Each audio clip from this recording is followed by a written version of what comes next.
So archaeologists have uncovered an entire block of Pompeii, and it looks like it all belonged to one uber-wealthy individual.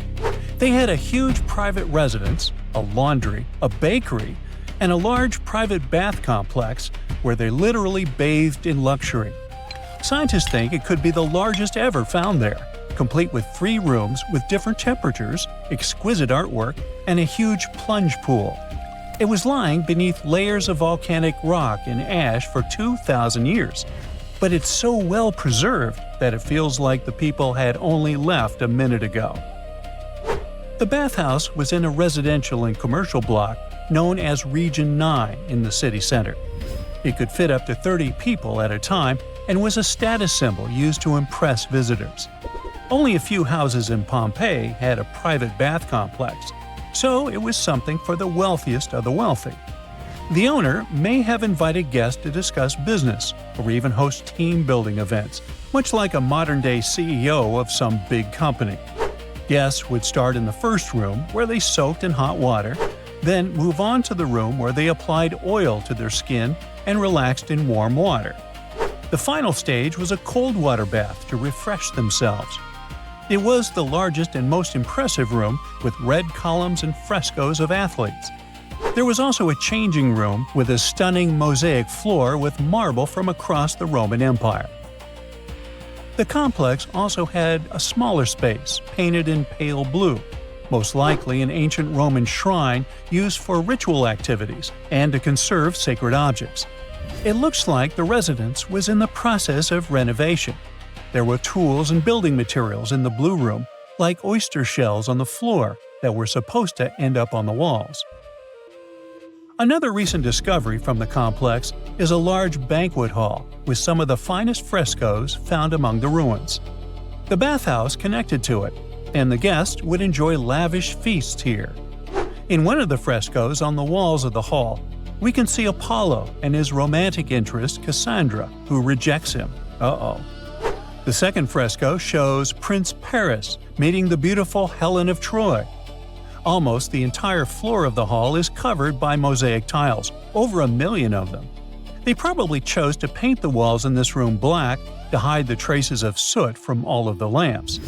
This proves that the hall was lit, and the owners of the residence probably entertained their guests here after sunset. The restorers who are working in the hall need to act quickly to protect new finds and move what they can to a storeroom. They inject a plaster glue to the rear of the frescoes that can't be moved, so they stay in their place on the walls. Archaeologists have been digging at the estate for 2 years. In the summer of 2024, they found the remains of 2 people in the room next to the blue one. They had passed away during the volcanic eruption that buried Pompeii. One was a woman between 35 and 50, and the other was a young man between 15 and 20. Despite the man's age, his bones had signs of wear and tear, so he was most likely of lower status. The woman's bones and teeth were in excellent condition, so she must have been higher up in society, probably the wife of the owner of the house. Scientists found a whole bunch of stuff on the marble top in the room, like glassware, bronze jugs, and pottery. The lady and the young man probably brought them into the room, hoping to wait out the eruption. The guy had some keys near him, and the lady had gold and silver coins and jewelry. The coins are still shiny as new. Pompeii used to be a hub of trade and travel, so these coins must have served them well at one of the many artisan shops, taverns, and about 200 cafes and bars. That's about one place to eat and drink for every 60 residents. They even had fast food shops, something like ancient drive-thrus. Archaeologists dug out one of these with paintings of chicken, duck, and other food that were probably used as a menu. They also found traces of pork, fish, snails, and beef in jars and other containers at the fast food counter. The food was mostly to-go and sold in large jars. There were also some back rooms for sit-down eating and drinking. You would only see the residents with a low income at one of such places, as they didn't have kitchens in their homes and relied on cafe food. The wealthy had kitchens in their residences, but they were small, poorly lit rooms, usually tucked away at the back of the house. Most of the time, the only thing inside was a big brick hearth. Some richer families had a small oven built into the corner, kind of like a pizza oven. The only other things in the kitchen were a water basin for cooking and washing dishes, and maybe some wooden tables for preparing food. Romans didn't have fancy kitchen tools like we do today, but they had everything they needed. They used bronze or iron frying pans, deep cooking pots, and small portable ovens to bake bread. Instead of plates, they served food on big round platters.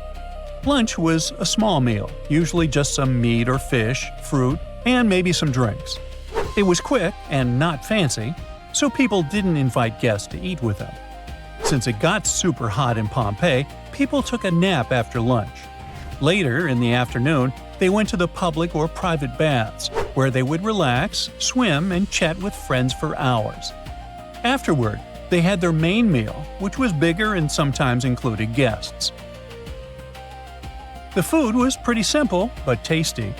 Most meals were boiled, smoked, fried, or baked, then flavored with a starchy thickener or fish sauce. The fish sauce was actually so popular that one of the richest families in Pompeii made a fortune from selling it.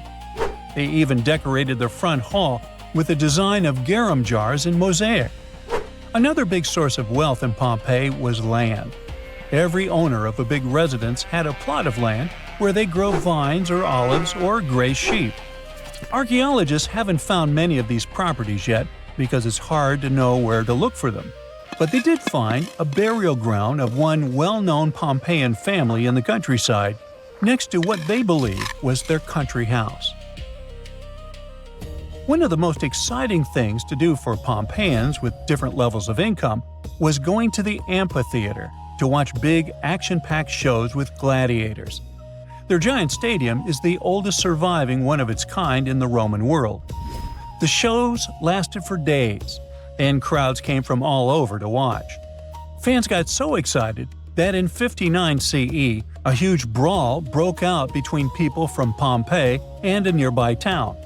After that, the authorities shut down the amphitheater for 10 whole years as punishment. Some people in Pompeii even made paintings on the walls about that brawl, bragging about their victory. There were also paintings of the gladiators. Many Pompeians also loved going to the theater to watch plays. The local theater was built in the 2nd century BCE and was later made even bigger and fancier. People watched funny comedies, silly performances called farces, and dramatic plays about ancient myths. Some plays came from Greece, and wall paintings in Pompeii showed that people liked the famous Greek playwright Menander. Next to the big theater, there was a smaller roofed concert hall built around 75 BCE. They used it for musical performances.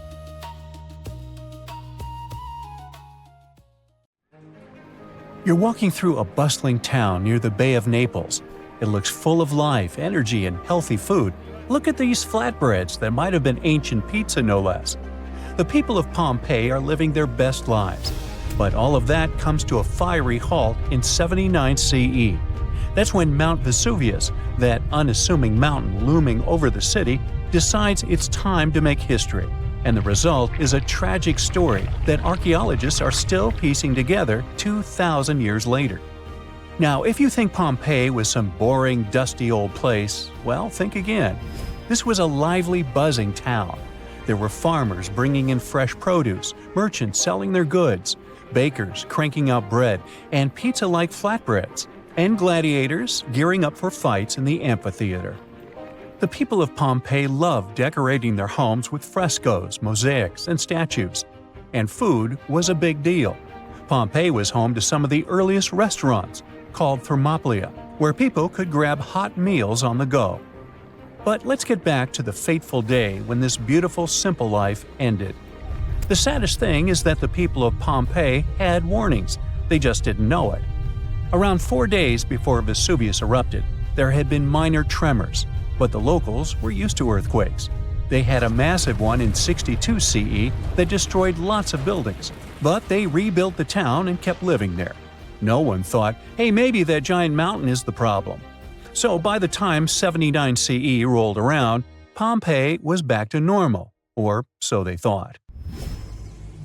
Now it's the morning of the eruption, just another regular day. People are working, shopping, and chilling in the baths. And then, out of nowhere, Vesuvius erupts.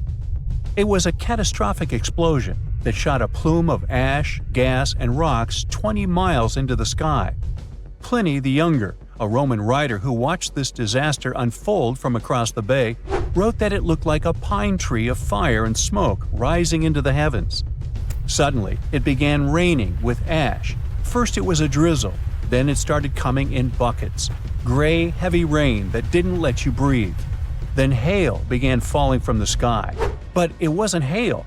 Those were pumice stones, light chunks of volcanic rock. They were smashing roofs and windows and piling up in the streets. That's when people started panicking. Some of them decided to escape, so they ran from the town. Others thought the walls of their homes would protect them.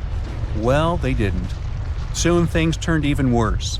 The ash had covered Pompeii's streets, and buildings were collapsing under its weight. But the real nightmare came early the next morning.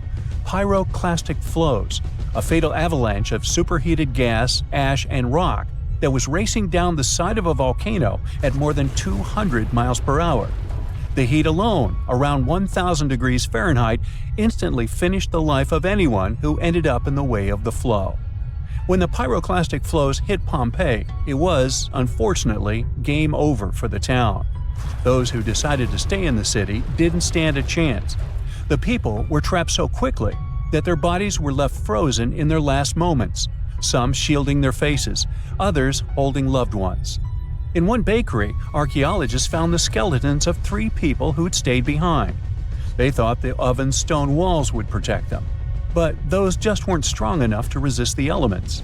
When the eruption finished, Pompeii was covered with 20 feet of volcanic debris.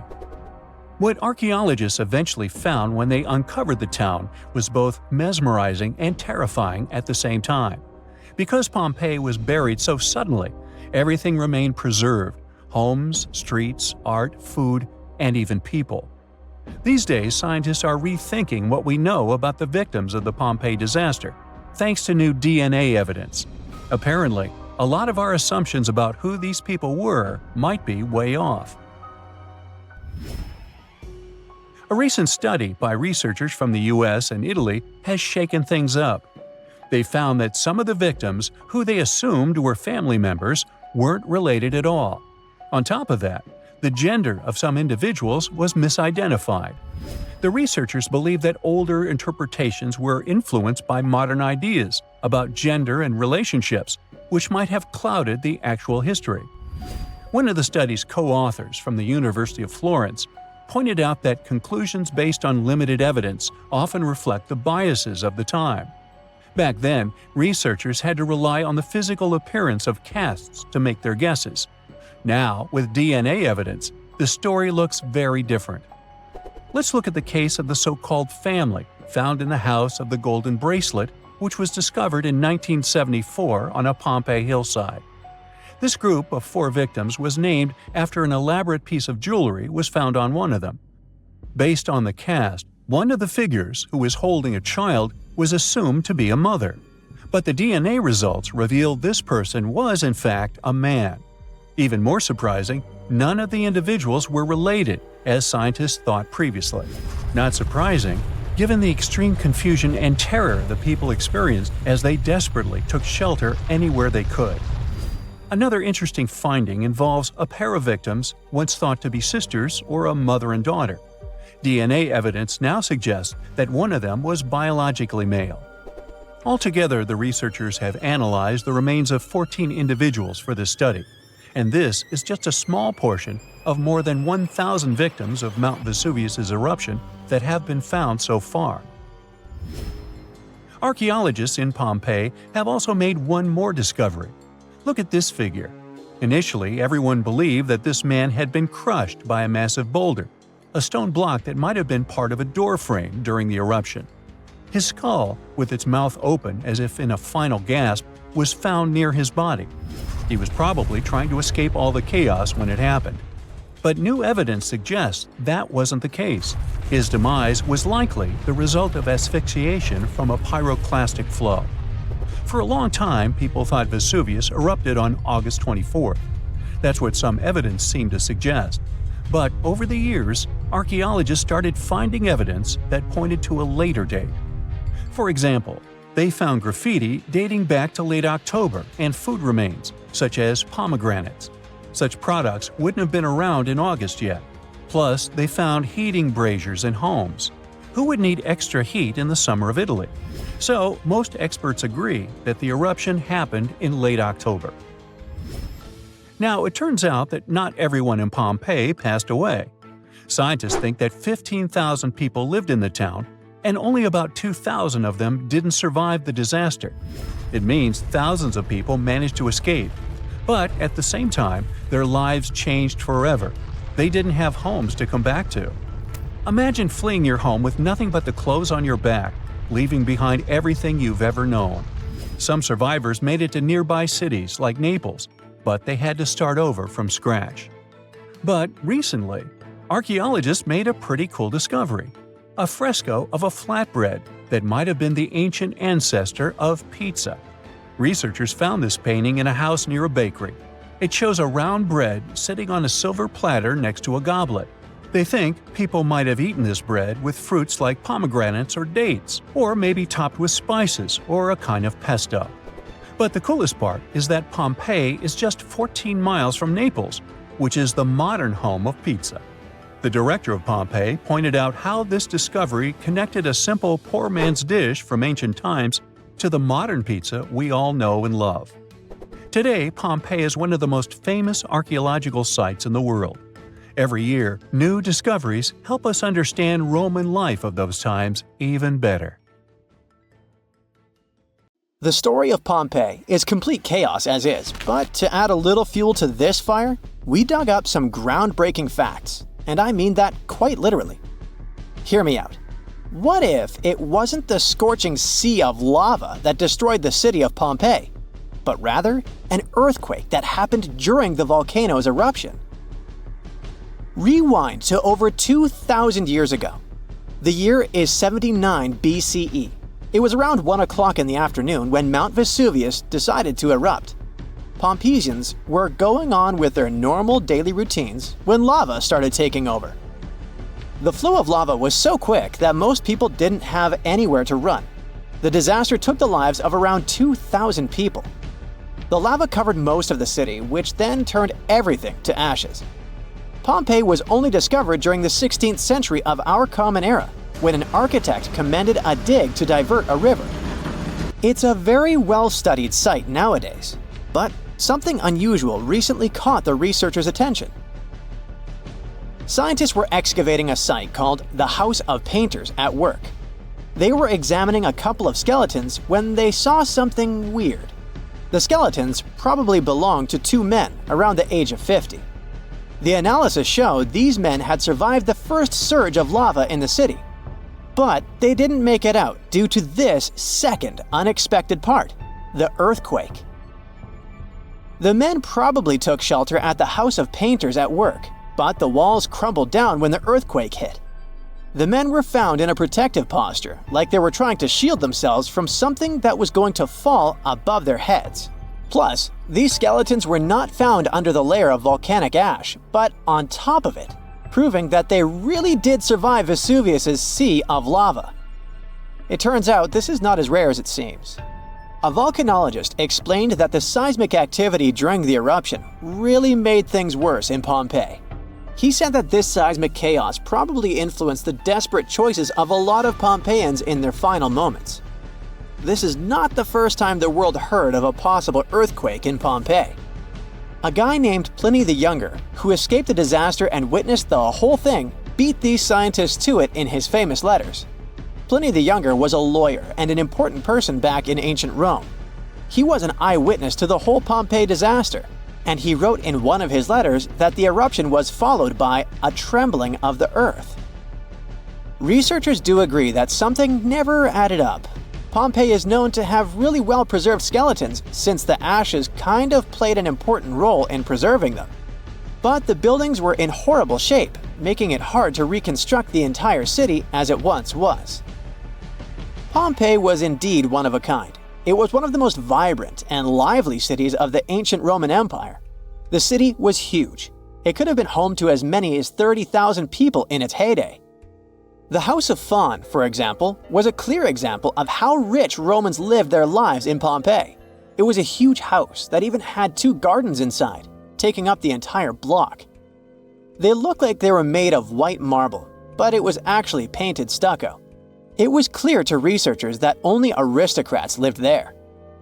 Then there was this famous forum. This is where most of the administrative part of the city life happened. It was made up of a lot of different buildings, like the Basilica, a hotspot for political and civil meetings, the Macellum, which was a market, and several temples. If we were visiting this back in the day, we'd see a bunch of men dressed in tunics. A few select ones would wear togas, those heavy white pieces of draped cloth that look like bed linen wrapped over the body. Togas were mainly used on special occasions since they were costly, hard to wash, and considered a traditional costume. Representatives running for office would use it during their campaign run so that commoners would identify them as candidates. One can't forget about the Villa of the Mysteries. Cool name, huh? It was called that way because of some mysterious frescoes found inside of it. Modern-day archaeologists still haven't figured out what the scenes painted are trying to depict. Probably some type of ritual or ceremony.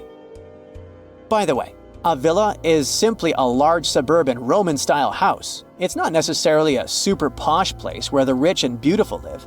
It's usually located on the outskirts of town, near the city's walls. The Villa of the Mysteries one in particular was found astoundingly well preserved in modern archaeological excavations.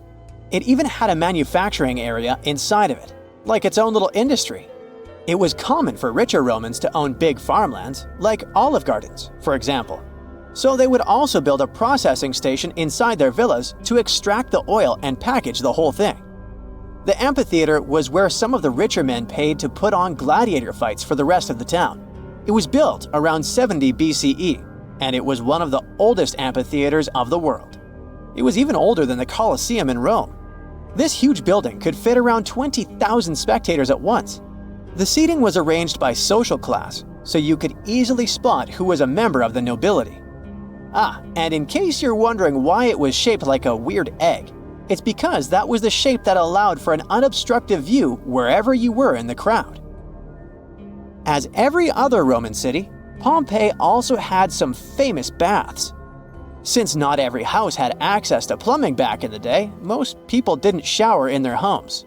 That's why so many Romans would use public baths, usually at the end of the day, to clean themselves. But make no mistake, this wasn't just a place for bathing, it was a cultural hotspot. The baths were made up of many different rooms. The first one was like a locker room, where people would keep their clothes and personal belongings. This is where the upper and lower classes mingled together.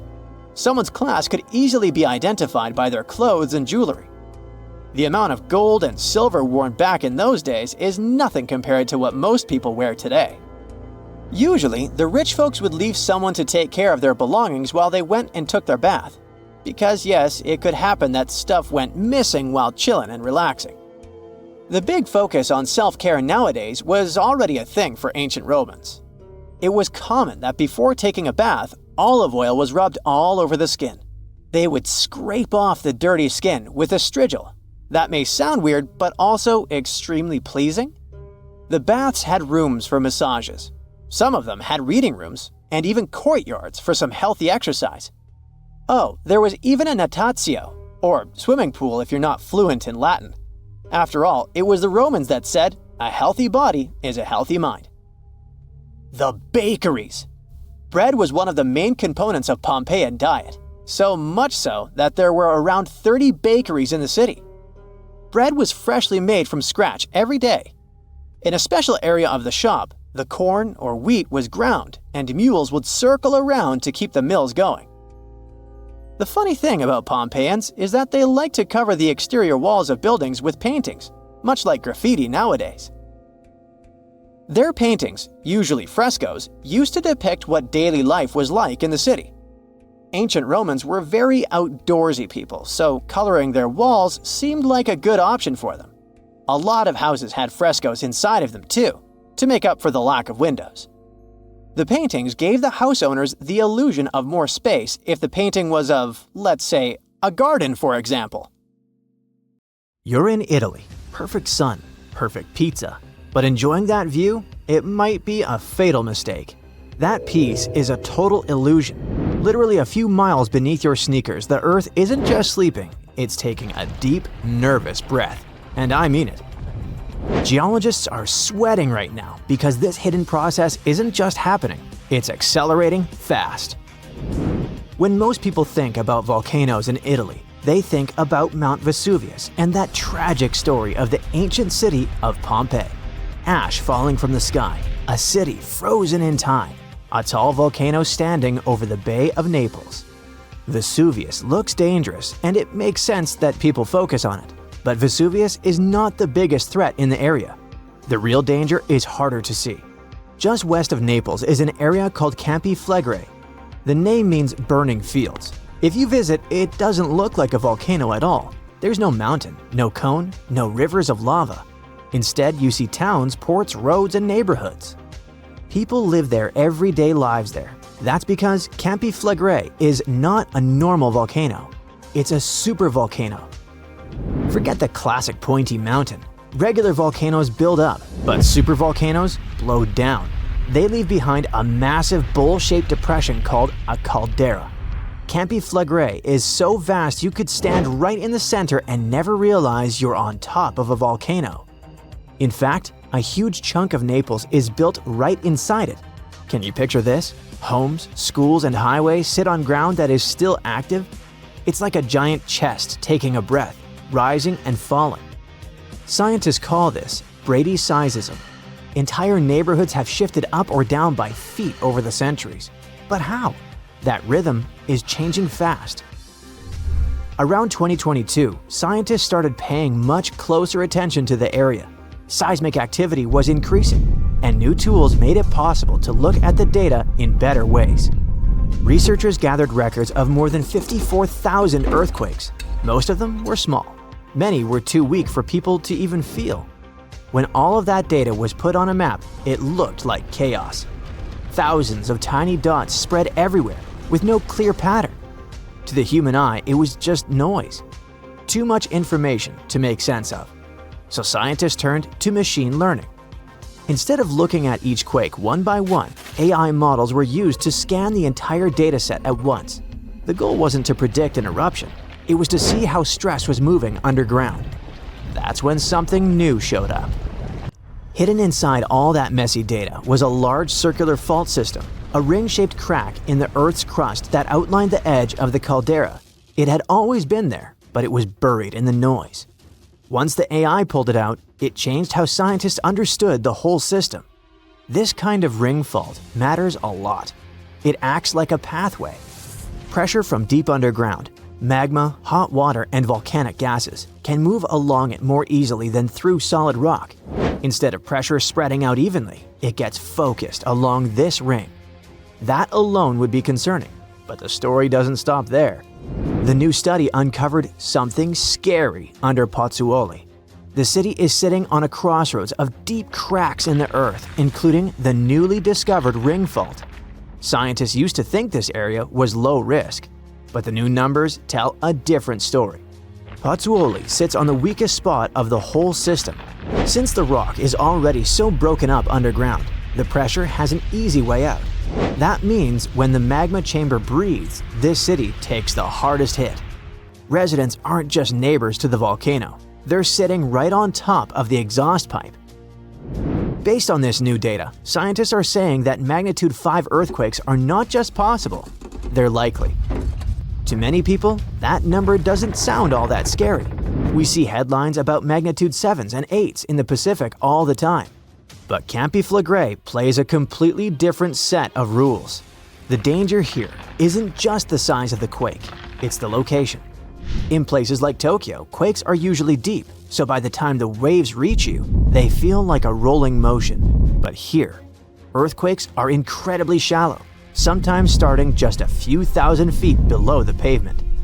That makes a huge difference, because the explosion is happening right under your feet. The ground doesn't roll, it jolts hard. It's a violent vertical kick that amplifies the damage. Even a small quake here hits with the intensity of a truck crash.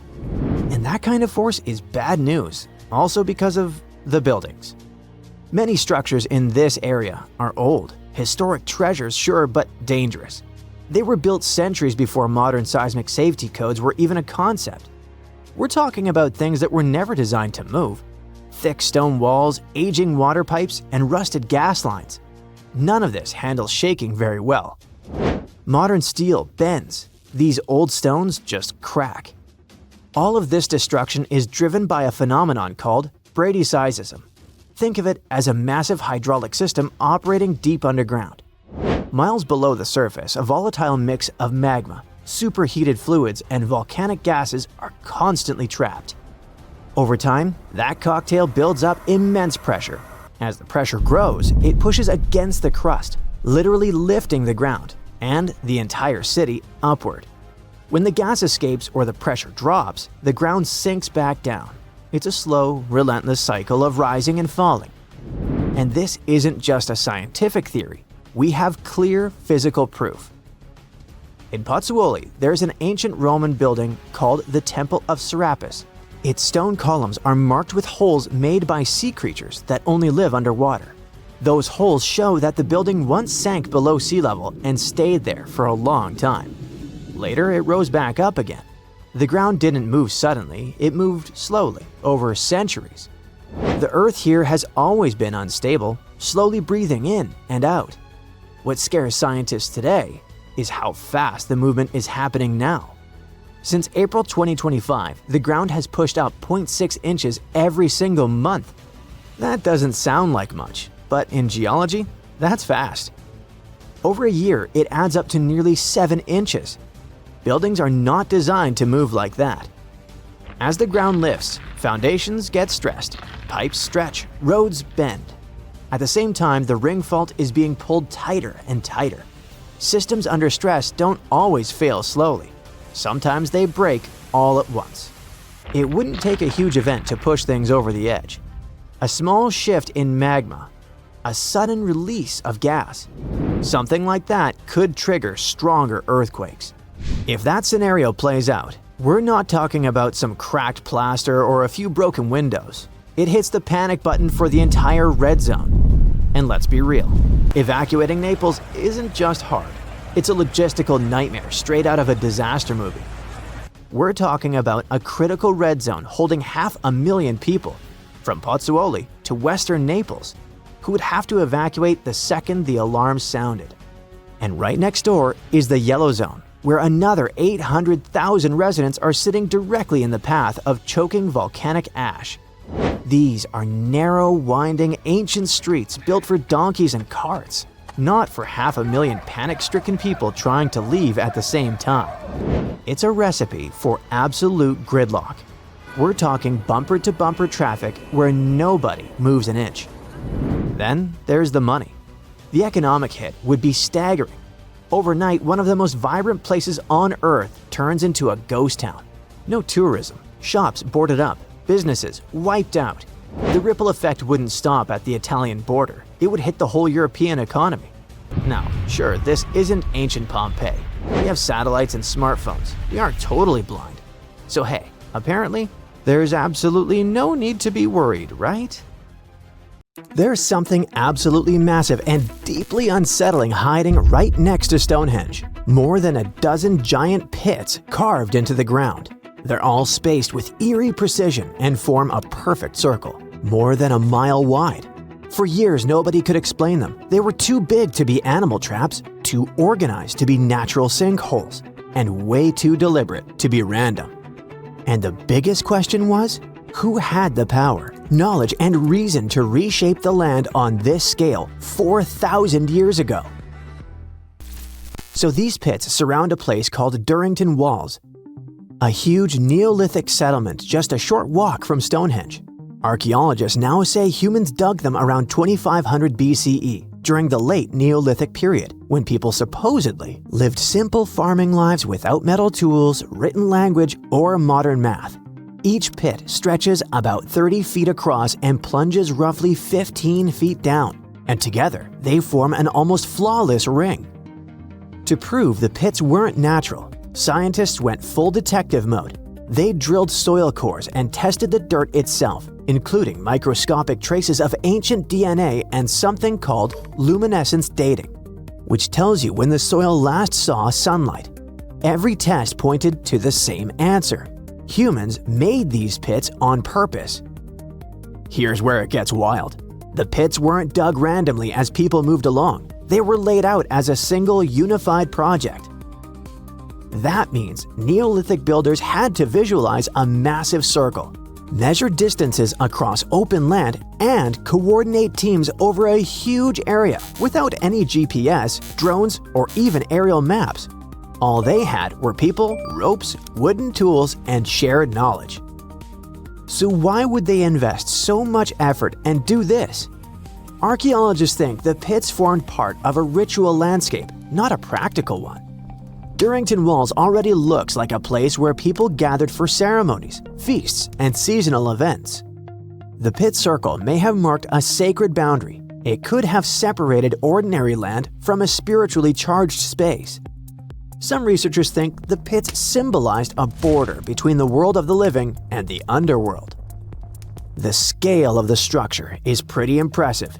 It may be one of the largest prehistoric monuments ever built in Britain, even bigger than Stonehenge itself when you look at the total area.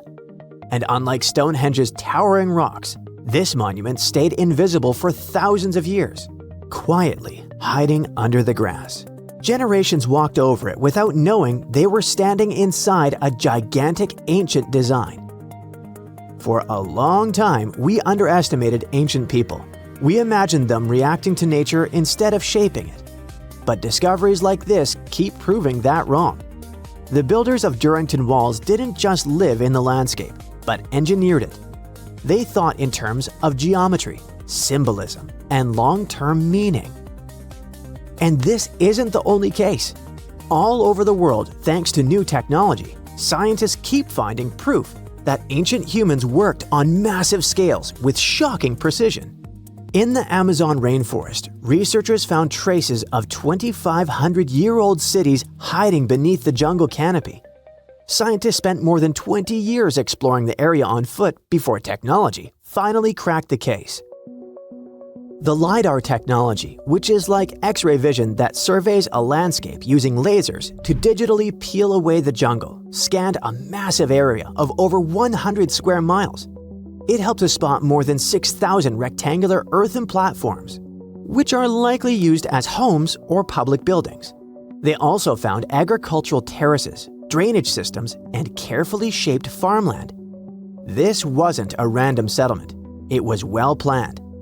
At least 15 distinct settlements appeared, all connected by wide, straight roads that cut cleanly through the landscape. These roads didn't follow rivers or slopes as you'd expect. They crossed each other at perfect right angles, forming a grid. The researchers believe people from the Quillamope and Upanu cultures lived there between about 500 BCE and 300 to 600 CE. They farmed corn and sweet potatoes, reshaped the land, and built a system that lasted for centuries. Discoveries like this prove something huge. Far more people lived in the Amazon than scientists ever thought. Tens of thousands, maybe even hundreds of thousands. And they didn't just survive there, they engineered the landscape. Just like at Durrington Walls, the real story hid in plain sight until technology caught up. Then there's Peru, with one of archaeology's biggest headaches, the Nazca Lines. These gigantic designs of animals, plants, and geometric shapes stretch across the earth like an ancient message, so huge that only birds or satellites can see them properly. For decades, people have tried to figure out why the Nazca people made them, how they did it, and what those massive patterns mean. And until recently, the mystery stayed stubbornly unsolved. Walking the desert or flying over it, archaeologists would spot lines and figures and wonder if anything was missing. But the ones already known were just the tip of the iceberg. Traditional fieldwork, with people on the ground slowly mapping things out by hand, took forever. And even then, dozens of smaller designs were just too faint for the unassisted eye. So, instead of scanning the desert on foot, researchers taught artificial intelligence how to see patterns in aerial and drone imagery. They fed terabytes of pictures into trained models, and AI began flagging shapes, curves, and ancient outlines that had been hiding for centuries. In just about 6 months, it identified 303 previously unknown geoglyphs in the Nazca Desert. It almost doubled the number of figures we knew before and showed entire classes of designs. Some of these new shapes are tiny, just a few feet across, but they sit next to giant ones like the hummingbird or monkey. Thanks to all the new finds, scientists can finally start testing theories they had about the purpose of the lines. It looks like the lines weren't just decorations. Many may have been walkways or routes used for ceremonial movement. In case you're worried, AI isn't replacing archaeologists. They still check every promising lead on the ground and interpret everything the machines find. Back in Britain, the pit circle also connects to an even older structure, an early Neolithic site called Robin Hood's Ball. Because it stood so far from the famous stones, it felt like a side character. But it turns out Robin Hood's Ball is from around 3600 BCE, which makes it about 500 years older than Stonehenge itself. It's what archaeologists call a causewayed enclosure, which sounds fancy but really means a big circular earthwork made of ditches and banks. Instead of one clean trench, the ditches are broken into short segments with little gaps in between. And instead of keeping people out, it probably brought them together. Archaeologists think these enclosures worked as gathering places, spots for meetings, feasts, rituals, and social bonding among the first farming communities. Then came the twist no one expected. While preparing land at Lark Hill, a hillside northeast of Stonehenge, for new military housing, archaeologists found signs of another causewayed enclosure. This discovery flipped the map upside down. The landscape wasn't growing outward from Stonehenge, it was already alive long before the stones ever went up. As researchers dug deeper, they found hundreds of flint tools, beautifully made leaf-shaped arrowheads, chunks of human skull, and pieces of antler, likely used as digging tools. Then came the pottery. Different styles showed up in different places, some from the enclosure ditches, others from nearby pits. That matters because pottery styles often act like cultural fingerprints. The mix suggests something big. Different groups of people were visiting the same place and brought their own traditions, tools, and objects with them. All of this changes how we see Stonehenge. The stones didn't appear out of nowhere. They rose in a landscape already loaded with meaning, memory, and movement. Every new discovery like the ones near Stonehenge, in the Amazon jungle and Peru, forces archaeologists to rewrite textbooks and the whole world to rethink the idea of progress. It turns out that ancient people made up for the absence of steel and electricity with observation, creativity, and shared meaning. Archaeologists just found the remains of a lost city from thousands of years ago, hiding in southeastern Europe. They were sure that it was nothing more than an old defense outpost, but new digs are changing that big time. They now believe the site might actually be the lost capital of an ancient kingdom of Lynkestis that has to do with Alexander the Great, the man who changed history. The ruins are near a small village called Cernobuki in North Macedonia. You can find mentions of them from 1966, but nobody really dug into them until about 15 years ago. At first, they found just a few ruins and thought it was a guard post used to spot Romans coming from the west. But now, a team of scientists went back with high-tech equipment and found proof this place wasn't just a tiny outpost. Researchers managed to look under the ground and found that the Acropolis the ruins sit on, which is a flat hilltop, has enough rooms and infrastructure to host a full-on city inside the fortress walls. It covers about 2.8 hectares and around 10,000 people lived here at its peak. Researchers also found a textile workshop and plenty of artifacts, including a coin from the time of Alexander the Great and with his image, axes, game pieces, and an oil lamp. and even a small ceramic with a heart motif. One of the coolest finds is a reusable clay theater ticket, which was unique to North Macedonia. This means there was also most likely a theater here, and it could be in one of the large buildings. Experts used to think that the city was from the time of King Philip V, but now, thanks to the coin and especially the ancient tools and broken pottery that were found, they believe people might have lived there during the Bronze Age. Lynkestis and the rest of Upper Macedonia had some pretty intense weather with freezing, rainy winters, and super hot summers. Life there wasn't easy, and most of the time, it was all about surviving. The people who lived in the area were mostly nomadic herders, and they had to move around depending on the season. They traveled with their flocks of cattle, goats, and sheep, always looking for the best pasture lands. Back then, Macedonia was kind of like the outsider of the Greek world. It was part Greek, but powerful city-states like Athens and Sparta didn't really accept it. Thanks to this position on the edge, Macedonia had the chance to mix Greek traditions with local culture.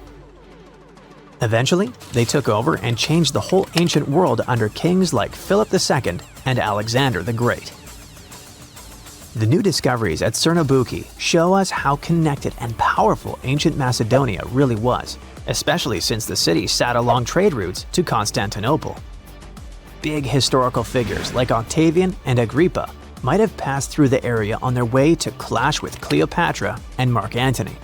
The place could also be the lost capital of the ancient kingdom of Lynkestis or Lyncus. Some experts think that a major city in Upper Macedonia could be where Queen Eurydice was born. That powerful lady gave birth to Philip II of Macedon, who took over Lynkestis in the 4th century BCE. The kingdom of Macedon became independent, and thanks to it, the son of Philip II, Alexander the Great, later became the king of the Macedonian Empire. That man totally lived up to his name. In just 13 years, he created one of the biggest empires in history, stretching from Greece all the way to Egypt and India. And he managed to do all that before passing away at just 32 years old. Researchers plan to dig deeper into this important site to learn more about the early civilizations of Europe. This incredible discovery was possible thanks to LiDAR. This remote sensing tool helps map things like how tall plants are, how thick forests are, and other details across big areas. LiDAR is an active system, meaning it creates its own energy, in this case light, to scan the ground. A laser fires super fast pulses of light that shoot down to the ground and bounce off things like buildings and tree branches. The LiDAR sensor then catches the reflected light and records it. The system measures how long it takes for the light to go from the laser to the ground and back. This is called the two-way travel time. That time helps figure out the distance the light traveled. Then, using that distance, the system can figure out the exact elevation of different spots. Scientists recently found another lost city using the same technology. This one, called Giangola, was hiding beneath the dense jungles of Mexico for 600 years. All this time, researchers believed there was just an abandoned fortress there.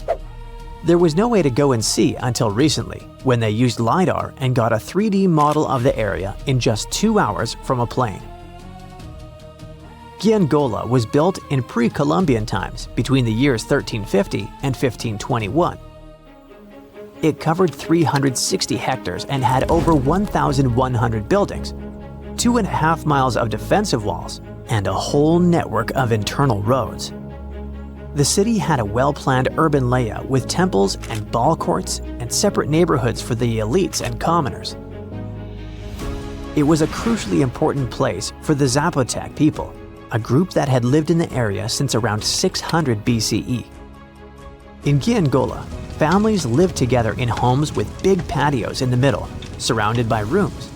As families grew bigger, they would add more rooms and expand their homes.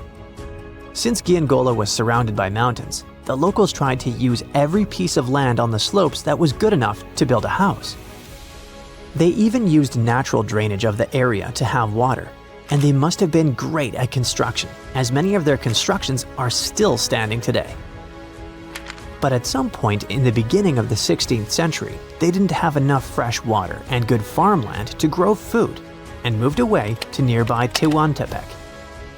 Archaeologists plan to learn more about how the Zapotecs were organized, how they ruled their cities, and how they interacted with the Spanish when they arrived.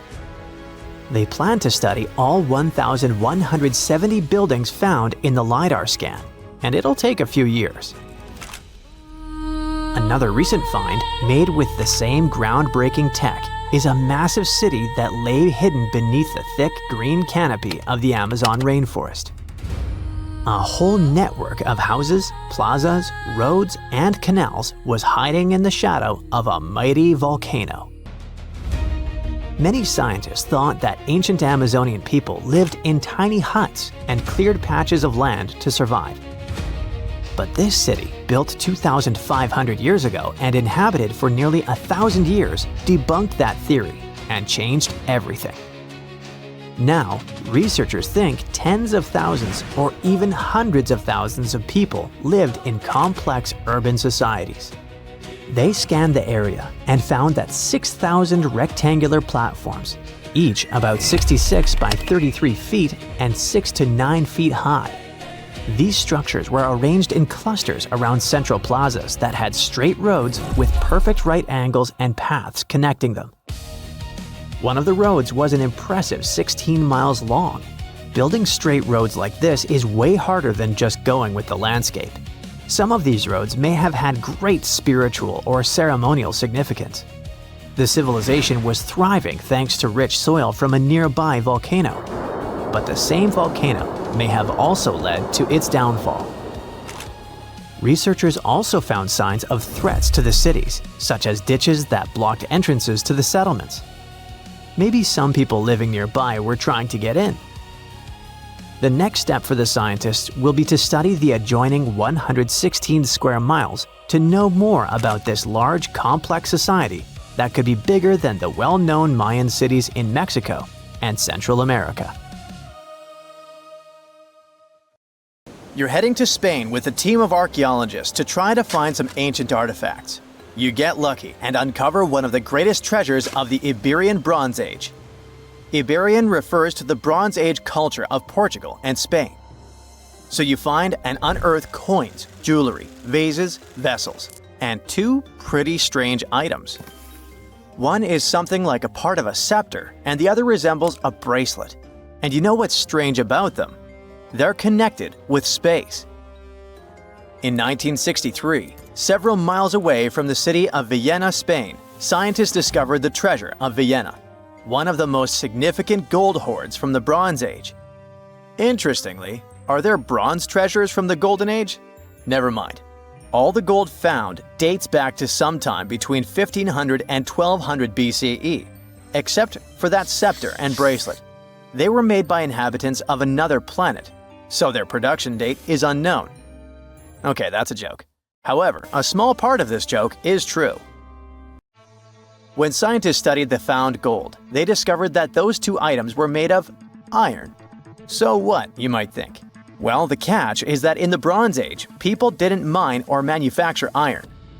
Work with this metal began around 850 BCE, about 400 to 700 years after the creation of the treasure of Villena. How is this possible? A clue to this mystery can be found in ancient Egypt. In the tomb of Pharaoh Tutankhamun, an iron dagger was found, which was also made of similar iron. But this dagger was much more valuable than all the others. And that's because it was made from a space object, a meteorite. Yeah, that bracelet and scepter were also made of meteoritic iron. Its difference from Earth metal is that cosmic iron has a high nickel content, so it all makes sense. People from the Bronze Age couldn't mine iron from the deep bowels of our planet, but nothing prevented them from collecting iron falling from the sky. Just imagine how cool it is to have jewelry or a dagger made of material that has traveled millions of years through the vast expanses of space. Perhaps it even contains particles of an ancient extinct star. Today, These two artifacts from the treasure of Vienna are the oldest recorded items in the Iberian Peninsula made of meteoritic iron. Now, with everything in its place, you can turn your attention to all the wealth of the treasure of Vienna. It contains 66 items: bowls, bracelets, bottles, gold jewelry, 3 silver bottles, and an amber gold button. 22 pounds of ancient gold.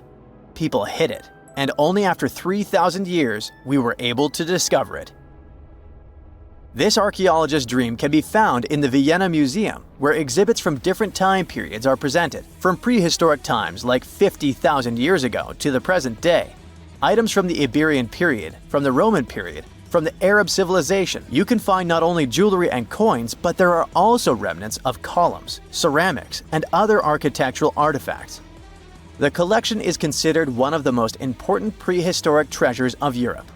And the coolest thing is that you can see it all with your own eyes for just €2, which is about $2. Go to Vienna, find the museum, and enjoy. Hey buddy, I heard you have a metal detector. Could you help me find a hammer I left somewhere in the field? Your old farmer friend asks. You take a metal detector and go searching, but instead of a hammer, you find hundreds, even thousands of silver coins worth $2 million. You're so happy that the farmer lost that hammer, and now you're rich. Stop! Considering that this land belongs to the farmer, would you tell him about the find or take it with you? In reality, neither of these options happened. In 1992, Eric Laws was helping a farmer search for a lost hammer in a field near Hoxne, Suffolk, England. The metal detector stumbled upon a hidden treasure, a huge one. There were silver spoons, gold jewelry, more than 500 gold coins, and about 14,000 silver ones. Eric Laws accidentally discovered the largest collection of gold and silver from the late Roman period in Britain.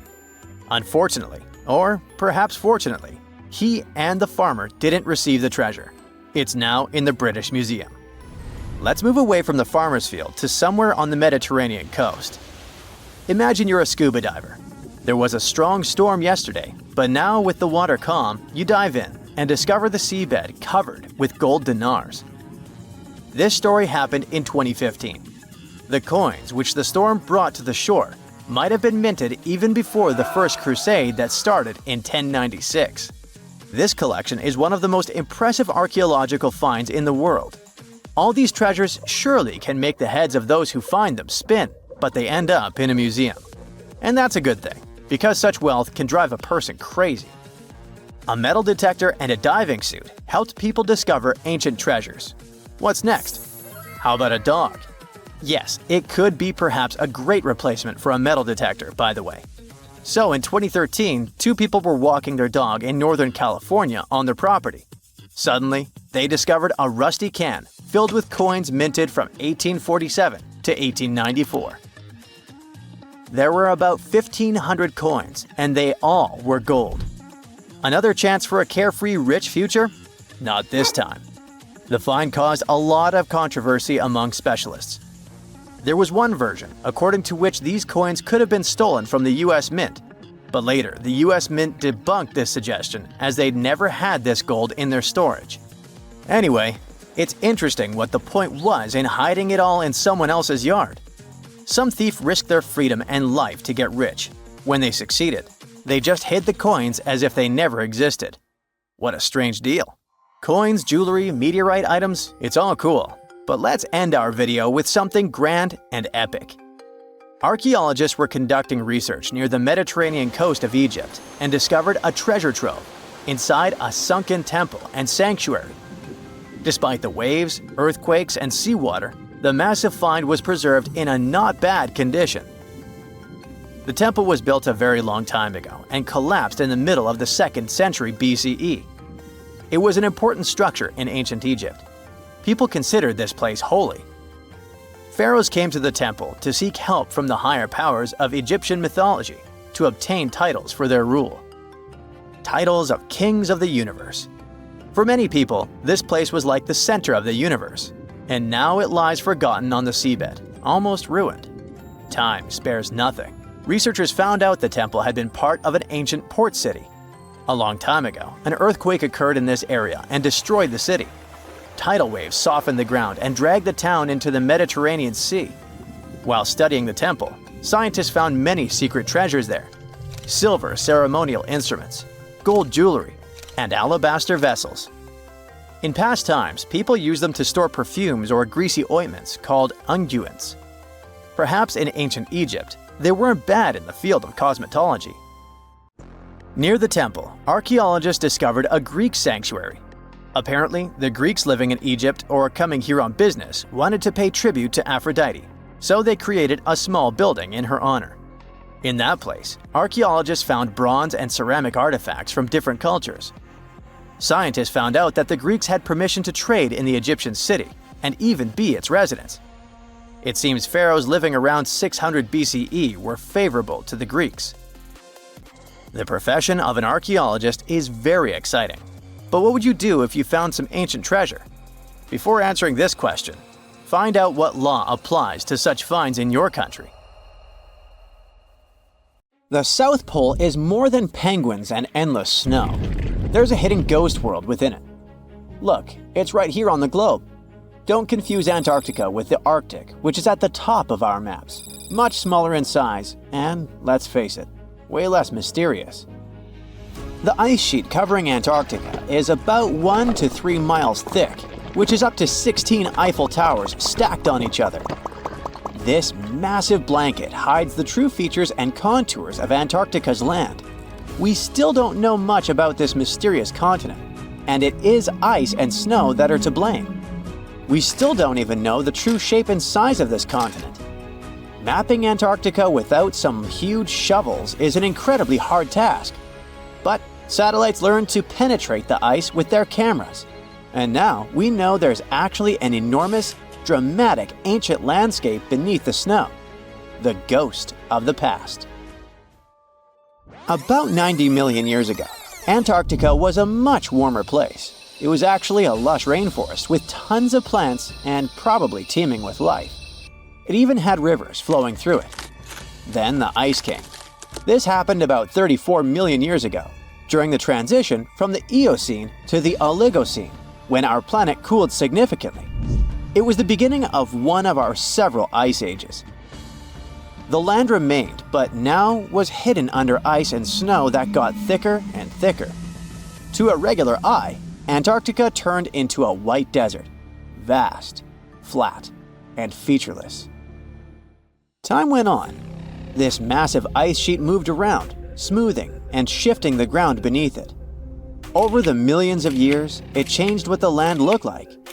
Now, if we looked under the ice, it wouldn't hold any signs of the original South Pole, except for one place. In areas where the ice is especially thick and doesn't move much, like in East Antarctica, it has actually worked the other way around. It became like a super thick blanket that protects the land. Normally, things like wind or rain slowly wear away the ground over time, changing its shape. But since we have this protective ice blanket, it prevents these natural processes from reaching the stuff underneath. So, the ground stayed almost the same for millions of years, like it's been frozen in time. This special area near the Aurora and Schmidt subglacial basins has become the ghost of Antarctica's landscape. This place was barely touched even since it was first covered in snow 34 million years ago. This is a historical footprint, a place that can tell us what Antarctica's ground looked like before it became a freezing nightmare. As scientists peered under East Antarctica, they saw an amazing ghost.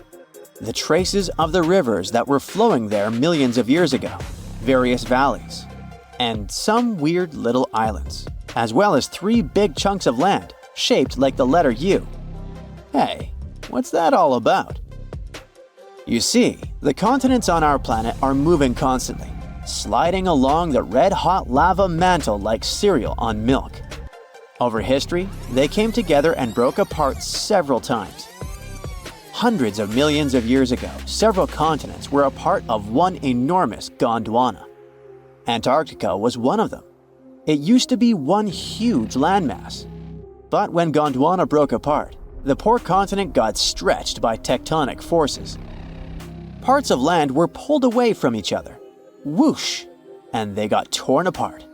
And that's how we got these big chunks or blocks of land under thick layers of ice. In any case, scientists now want to explore this ghost a bit more. But to study it deeply, they need to actually drill down through the ice, like using a straw to get to the bottom of a thick shake. This will help them pick up some rocks and dirt from way below to learn more about the Earth's history and climate. Antarctica is the 5th largest continent in the world, approximately bigger than the entirety of Europe or Australia, competing with the entire South America in size. Aside from East Antarctica, we discussed there are several more regions: Antarctica Peninsula, South Pole, West Antarctica, and the Ross Sea. The continent is basically a frozen sandbox, and all its hidden, mysterious landscape is actually less explored than Mars's terrain. We only know for sure that without ice, it wouldn't just be flat and empty, but an entire world full of big mountains, huge canyons, and even fiery volcanoes. Some of these volcanoes are so huge that they peak above the layers of snow. In West Antarctica alone, there are at least 138 volcanoes, though only about 8 or 9 are active today. One of the craziest ones is Mount Erebus, the southernmost volcano and the tallest one on the continent, about 12,500 feet high. And deep beneath the ice sheet, this guy hosts incredible, beautiful subvolcanic caves. The temperatures there are warm enough for t-shirts. The Antarctic Peninsula, or Lesser Antarctica, looks like a bunch of mountainous islands deeply underground. It has newer volcanic rocks that are part of the Pacific Ring of Fire, which is like a giant circle of volcanoes and earthquake zones around the Pacific Ocean. The Greater Antarctica is a huge part, almost as big as Australia. It consists of East Antarctica and the South Pole. Beneath the ice, it's a place of rocks that have been around for a very, very long time, including the special zone we mentioned.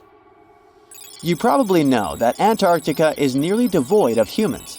No wonder, with a mean temperature of about -46 degrees Fahrenheit. But even though this place is horrifyingly cold and deserted, life still clings on. You guessed it, in the underworld. In 2017, scientists found DNA traces of algae, moss, and even possibly unknown small animals in the deep caves. That means that even in such crazy conditions, there are still unique ecosystems thriving in little isolated warm pockets beneath the snow. There was another incredible find beneath Antarctica's Ross Ice Shelf, a lively ecosystem vibing within an underground river. Scientists have long suspected that Antarctica's underworld should have some freshwater lakes and rivers. One day, a satellite spotted a groove there. They decided to explore it and used a hot water drill to melt their way through the ice. As they reached the underworld, they dropped a camera into one of those hidden fresh rivers. And at first, they thought they'd find just some rocks or something. But instead, they stumbled upon hundreds of amphipods, tiny shrimp-like creatures. Little ones instantly swarmed around the lens. Shrimps blocked the camera and scientists couldn't check out what they wanted to. Pretty funny, but at least that means that there really is an important ecosystem deep within Antarctica. Now, they're gonna explore it. And all this is just the beginning of the mysterious underworld. Antarctica's snow also hides the deepest canyon on Earth under the Denman Glacier. Well, Mariana Trench is still the deepest point on Earth, but it's a part of the oceanic crust, geologically speaking. Also, in 1958, explorers found a huge mountain range under the ice, as big and tall as the famous Alps Mountains. The range stretched for about 745 miles with peaks as high as 1.7 miles. And all this magnificence is buried under tons of ice. Who knows what else we might find there?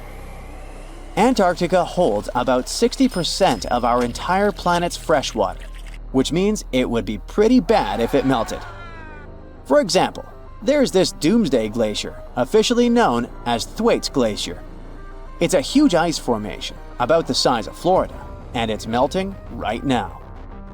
Every year, the sea levels rise by 4% because of it, If this guy melts away completely, the sea levels all around the world will increase by 2 feet, which might not sound like a lot, but it would be catastrophic for coastal areas. Luckily, researchers have found that even if its ice shelf were to collapse in the next 50 years, the glacier itself wouldn't retreat as quickly as they feared. It's still losing ice rapidly, but it would be quite a slow process.